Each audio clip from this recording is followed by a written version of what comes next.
an old urban residential compound and dealing with an unsanitary environment and inconvenience can be a headache. I walk by this row of houses every workday on my way to lunch.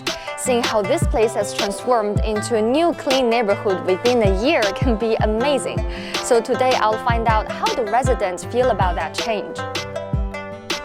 家里的那个上下水，整个那个厕所管道旧的管道全都拆掉了，地下都打的洞，完了整个换新的。楼道给我们重新粉刷了一下，管线什么也改了改，水管子也都换成新的了，从前都是那种铁的那样子的。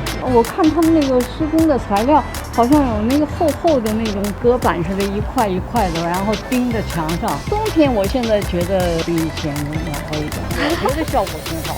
We can see that the buildings look much cleaner after repainting. It's also interesting to note that the buildings had no elevators in the past, so the residents living on the top floor had to climb multiple flights of stairs. That problem has been addressed now. I also noticed that the newly paved road in front of the buildings is well maintained and tidy. This compound is one of the 53,700 renovated residential compounds in China's urban areas in 2023. Its completion is a result of China's urban renewal regulations. These include optimizing residential housing conditions, the environment of the compounds, and their facilities.